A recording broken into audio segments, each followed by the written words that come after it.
You're welcome back to the Pulse on the Joy News channel on Multi TV. And what you're looking at in the background is the difficulties many individuals are still having to do with getting access to light these days. The power situation seems not to be easing as expected, but Joy News checks have revealed that even though the much needed fuel to power the thermal plants has arrived, it is not a news just yet. This comes as most parts of Accra, Kumasi, Takoradi have seen more than 18 hours of power outages, with some other areas experiencing power fluctuations intermittently. So what is accounting for this? Well, this is what we know as of today.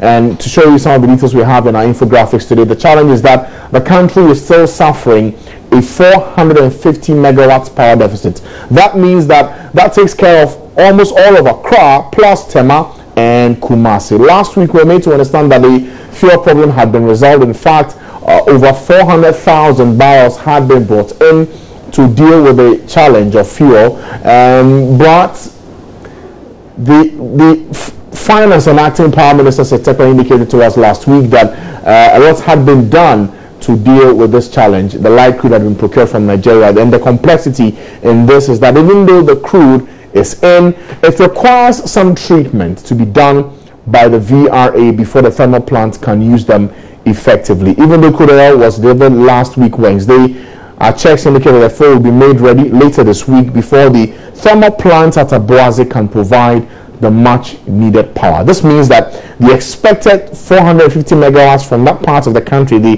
Aboase enclave, will not be available till later this week. Now that explains the serious outages we're experiencing in most parts of Accra and Kumasi. Remember that the Tema enclave also has some of the plants down. Asogli, for instance, runs only on gas, which is currently unavailable from Nigeria. The rest, which can use light crude oil, have limited stocks, and for that end, another 550,000 barrels of fuel is expected at the end of this week to meet the demand.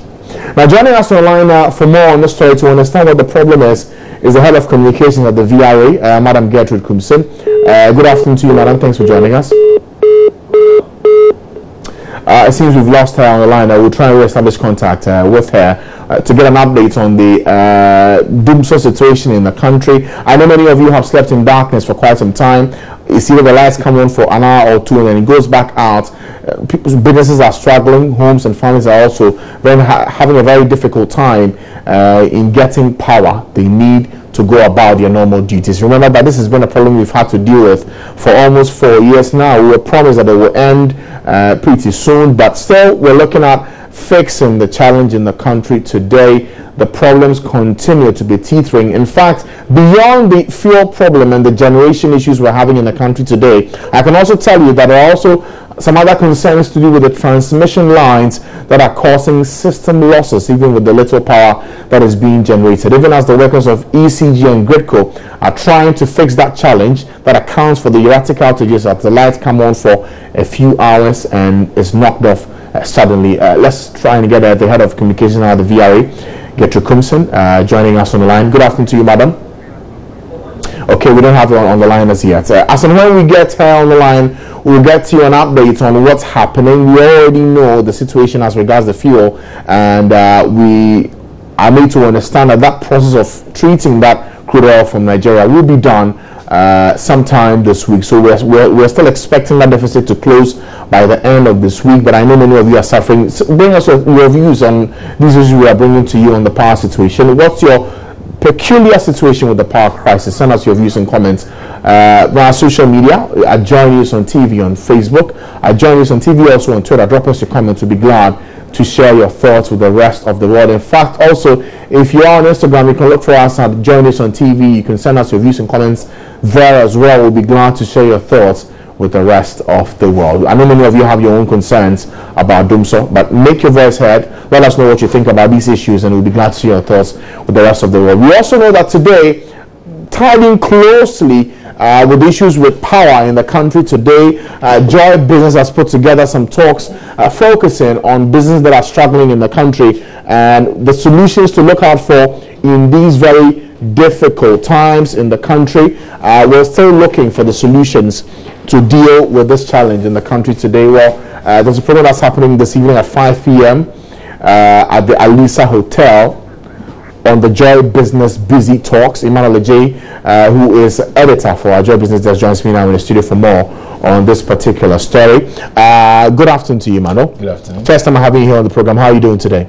Grace. So what's this Joy Business Busy Talks all about? Okay, so essentially, business, it's all about planning and execution. Now, over the years, we've realized that many of the sectors that are having so many challenges, but as to whether they've been addressed as expected, to their benefit is another question altogether. So we thought it wise that, beyond the news, we need to also have some sort of engagement with players in specific sectors that's depending on whatever issue we want to talk about. Okay. So we get to really understand and get to the bottom of some major issues of there. So we're supposed to have it periodically, supposed to be quarterly.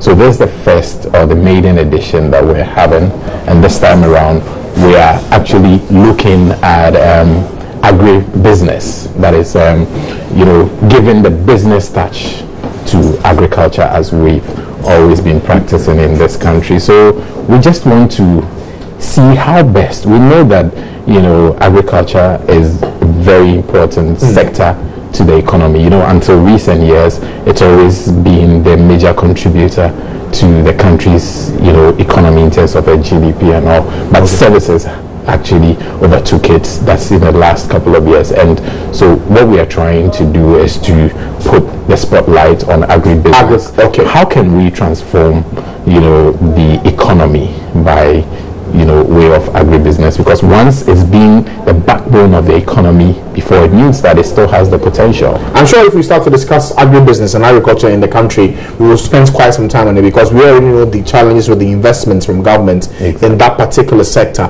But by and large, those in that space also need to find solutions to survive in these difficult times. Exactly. So for this evening's talks, who are the individuals who will be spearheading the conversations and helping us to find solutions to these problems? So like you mentioned, government is very key, because government actually institutes the policies and drives it. So it's very, very key. So we have the Deputy Minister of Agric, that's in the person of Dr. Al-Hassan Yakubu there, and we would have the other players as well. And don't forget that, you see, when we talk about the players, sometimes you may think it's just farmers, but it goes beyond that, because it's quite a long value chain. So yes, farmers are there. You can even relate them to what we call the agric workers. So we have the General Agric Workers Union. We also going to have, before farmers can do well, they need their raw materials, that's the seeds and all that, and that's where we have the CSIR, that's the Center for Scientific and Industrial Research. So we have Dr.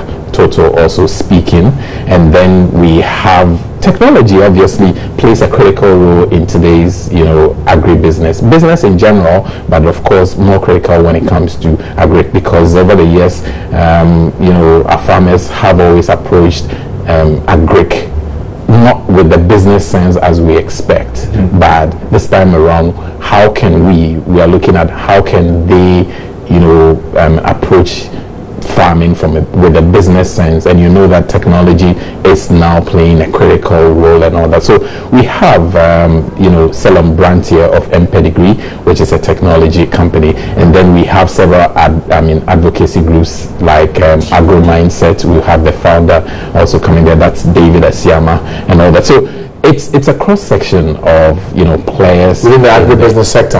Okay, so for those who are watching us right now and want to be a part of this talks this evening, what do they do? Well, it's just that yes, we have limited capacity for where we are having it at Alisa Hotel at 5 p.m. Quite late for anybody that might want to, but if you feel strongly about the topic, exactly, you can still find yourself there, because most important thing is we want broader view. So depending on which aspect that you are into as far as agric is concerned, you can still find yourself there, and then we'll make some. Okay, so for those who can't make it to the venue, Alisa Hotel this evening, they can follow us on TV. It will be live. It's going to be live on, you know, the Joy News channel. That's between 5 and 7 p.m. It actually goes beyond that, but because of the news, so at least between 5 and 7 p.m. we're there. You can also follow us. We'll be on Twitter as well. We know our handles, and then on Facebook. Joy Business. Joy Business. Yeah. Okay. Yes, Joy Business, and then you know all other platforms as well. Okay, so online as well. Okay. So it looks like a very interesting forum to expect this evening for the Joy Business Busy Talks. The focus this evening is on agribusiness. They're looking to find solutions to the many teething problems in that sector, how businesses can survive in these very difficult times with very little investments, and also how technology can be roped into all of this beyond just holding the cutlass and your basic farming implements and transforming that into a real business to drive the economy of Ghana today. Thank you, Manuel, for those details. I'm sure that at 5 p.m. our viewers will make time to sit and watch these talks. Maybe for the farmers and for those in the agribusiness sector, you may want to pay some particular attention to what happens on the program today as regards the Joy Business Busy Talks. We'll go for a break at this point. We'll come back and bring you sports here on the Pulse. Stay with us.